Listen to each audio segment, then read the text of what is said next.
नमस्कार. आज आपण ऐकणार आहोत एक लघुकथा, एका नव्या विचाराची वटपौर्णिमा. लेखिका सोनाली चंदनशिवे. वटपौर्णिमा जवळ आली की सगळ्या सुहासिनी स्त्रिया खूप उत्साही असतात. खूप उत्साहाने त्या पूजेची तयारी करतात. छान नट्टापट्टा करून नटतात. त्याचंच जर नवी नवरी असेल तर तिचा उत्साह अधिकच असतो. कथेतील नायिका अर्थात नेहा हिचीसुद्धा पहिलीच वटपौर्णिमा आहे. ती साजरी करताना तिला येणारी अडचण, त्यातून ती कशी मार्ग काढते व एक नवा विचार समाजापुढे कशी ठेवते ते आपण पाहू. नेहाची लग्नानंतरची पहिली वटपौर्णिमा असल्यामुळे ती खूप उत्सुक होती आणि खूप उत्साहाने तिने 2-3 दिवस आधीपासूनच वटपौर्णिमेची तयारी करायला सुरुवात केली. पार्लरमध्ये जाऊन फेशियल करणे, दोन्ही हातावर मेहंदी काढणे, पहिलीच वटपौर्णिमा असल्यामुळे लग्नातील शालूच घालण्याचे ठरविणे, दागिने कोणते घालायचे हे ठरविणे, त्या दिवशी केसांमध्ये मळायला गजरा आणायचा म्हणून मिस्टरांना निक्षून ती सांगते. बाजारात जाऊन पूजेसाठी लागणारे सर्व साहित्य घेऊन येते आणि अशा प्रकारे तिची तयारी पूर्ण करते. वटपौर्णिमेच्या आदल्या दिवशी शेजारच्या देसाई काकूंकडून नेहा तिच्या सासूला आणि बाकीच्या इतर शेजारी बायकांना देखील कळते की त्यांच्या सोसायटीत ज्या जागेवर वडाचे झाड होते ते एका बिल्डरने तोडले. त्यामुळे आता घरीच वटपौर्णिमा साजरी करावी लागणार असे सगळ्या जणींना वाटू लागले. नेहाची तर खूपच निराशा झाली. अजून कुठे दुसरीकडे नाही का आई वडाचे झाड? आपण तिथे जाऊन आपण वटपौर्णिमा साजरी करू, नेहा सासूबाईला म्हणते. नाही ग, आता इथे आपल्या एरियामध्ये तर जवळपास एकही वडाचं झाड नाही आणि आधी चांगले 2-3 होते, पण असेच काही ना काही कामासाठी तोडले गेले, सासूबाई नेहाला म्हणतात. आजूबाजूला दुसऱ्या एरियामध्ये पण नाही का हो? असेल तर आपण तिथे जाऊयात नाही, नेहा सासूबाईंना म्हणाली. शक्यतो नसणार. असते तर आपण सगळ्यांनी तिथेच जायचं ठरवले नसते का, सासूबाई नेहाला म्हणतात. नेहाचा चेहरा लगेच पडतो. ती खूप नाराज होते. ते पाहून सासूबाई नेहाला म्हणतात, अगं, असं नाराज होऊन कसं चालणार? काही हरकत नाही. घरी वडाच्या झाडाचे चित्र काढून आपण त्याची पूजा करू. तरी पण आई, मला झाड पुजायचे होते, फेऱ्या मारायच्या होत्या, मी खूप एक्सायटेड होते, नेहा म्हणाली. आता इथे आजूबाजूला तर कुठंच एकही झाड वडाचं नाही आहे. तरी पण तू विनोदला, म्हणजे नेहाचे मिस्टर, त्यांना तू विचार. मात्र नेहाला इतकी उत्सुकता लागली होती की विनोद ऑफिसमधून येण्याची वाट बघण्याच्या अगोदरच तिने ऑफिसमध्ये विनोदला फोन लावला आणि आपल्या एरियामध्ये किंवा आजूबाजूच्या कुठल्या एरियामध्ये वडाचे कुठले झाड आहे का हे तुम्ही शोधा. शिवाय तुमच्या मित्रांना विचारा की त्यांच्या एरियामध्ये हे झाड आहे का. विनोद ऑफिसमधून घरी आल्या आल्या वाट न बघताच नेहाने विचारले, अहो, विचारलंत का तुम्ही कुठे आहे का वडाचे झाड?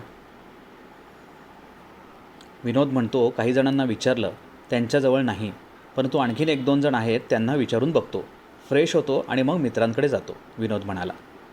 रात्री झोपताना नेहा पुन्हा विचारते. विनोदकडून काही कळेल अशी आस लावून असते.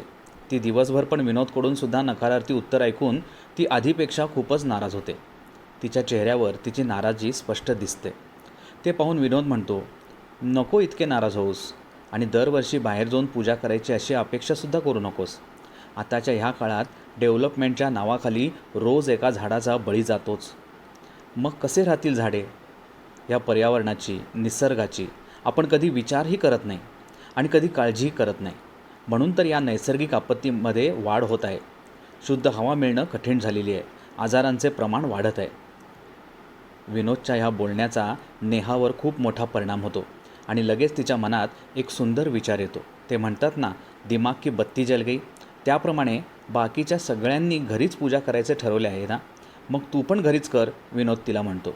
एकदम खुश होऊन नेहा म्हणते, नाही, मी नाही घरी करणार पूजा. उद्या मी बाहेर जाऊनच वटपौर्णिमेची पूजा करणार. विनोद म्हणतो, अगं पण कसं करणार? इथे आसपास कोणत्याच एरियामध्ये वडाचे झाड शिल्लक नाही आहे. यावर नेहा म्हणते, ते कळेलच उद्या. आणि बरे झाले हो, उद्या तुम्हाला सुट्टी पण आहे, म्हणजे तुम्हाला माझ्याबरोबर पण येता येईल. म्हणजे तू नक्की कुठे जाऊन पूजा करणार आहेस? विनोद विचारतो. आणि वटपौर्णिमा मध्ये माझं काय काम आहे?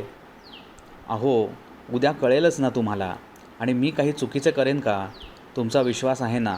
प्लीज चला ना उद्या माझ्याबरोबर. प्रेमळ स्वरामध्ये नेहा म्हणते. ठीक आहे मॅडम, जाऊया उद्या. आपका हुकूम सर आखों पर. थोड्याशा मस्करीमध्ये विनोद बोलतो. दुसऱ्या दिवशी नेहा आधी ठरवल्याप्रमाणे शालू, दागिने, गजरा घालून तयार होते. इकडे सासूबाईंची घरी पूजा करण्याची तयारी सुरूच असते. नेहा येऊन सासूबाईंना सांगते आणि विचारते, आई, मी घरी पूजा नाही करत. मी ह्यांच्याबरोबर बाहेर चालले पूजा करायला. तुम्ही पण चला ना. सासूबाई म्हणतात, अगं बाहेर कुठे? झाड मिळाले का काय तुला? नाही, नेहा उत्तर देते. मग कुठे जाणार आहेस? सासूबाई विचारतात. आई, तुम्ही आता काही नका विचारू. प्लीज चला ना सोबत, मग तुम्हाला कळेलच. नको बाई, जा तू. झाड नाही तर मी घरातच करेन पूजा. पण तू कशी करणार आहे पूजा, ते तर मला सांग, सासूबाई विचारतात. आई, आल्यावर सांगेन तुम्हाला. तुम्ही आलात तर बरे होईल, नेहा म्हणते. जा तुम्ही दोघे, उगाच मी कशाला तुमच्यामध्ये. आज त्याला सुट्टी पण आहे, हे पण चांगले झाले. आणि बाहेर तुला पूजा करता आली नाही तर आल्यावर घरी कर. मग मी हे ठेवते तसेच, सासूबाई म्हणतात. ठीक आहे आई, असे म्हणून नेहा निरोप घेते. पार्किंगमधून गाडी बाहेर काढताना विनोद विचारतो, अगं आता तरी सांग कुठे जायचं आहे? नेहा म्हणते, नर्सरीमध्ये वडाचे झाड घ्यायला. अच्छा, म्हणजे तू आधी झाड विकत घेणार आणि मग पूजा करणार? नाही, मी झाड विकत घेणार आणि लावणार. हीच माझी आजची वटपौर्णिमेची पूजा असेल, नेहा म्हणते. नेहाचा विचार ऐकून विनोदला नेहाचे खूप कौतुक वाटते. वा डिअर, किती छान विचार केला तू, असे बोलत विनोद नेहाचे पण खूप कौतुक करतो. माझे नका हो कौतुक करू. कौतुक तर तुमचे केले पाहिजे. रात्री जर तुम्ही पर्यावरणाबद्दल बोलला नसता तर मला हे सुचलेच नसते, नेहा म्हणते. विनोद म्हणतो, मी जे सांगितले ते खरे आहे, पण तुझ्यासारखा विचार मी केला नसता. वडाच्या झाडाची पूजा करण्यापेक्षा वडाचे झाड लावून वटपौर्णिमा साजरी करायची, हे असे तुला सुचले किती नवल आहे. खरंच खूप छान विचार आहेत. प्रत्येकाने हा जर विचार अंमलात आणला तर आपले हे पर्यावरण नक्कीच चांगले राहील आणि आपणसुद्धा निरोगी राहू. अशा पद्धतीने मग ते दोघेही मिळून नर्सरीमध्ये जातात आणि नर्सरीमधून एक वडाचे झाड घेऊन येतात. घरी लावण्यासाठी काही फुलांची झाडे देखील त्याबरोबर खरेदी करतात आणि त्यांच्या एरियामध्ये, त्यांच्या बागेमध्ये जाऊन तिथल्या माळ्याच्या साहाय्याने ते झाड लावतात. अशा प्रकारे झाड पूजण्यापेक्षा ते झाड लावून नेहा तिची दरवर्षीची वटपौर्णिमा साजरी करायला चालू करते. धन्यवाद.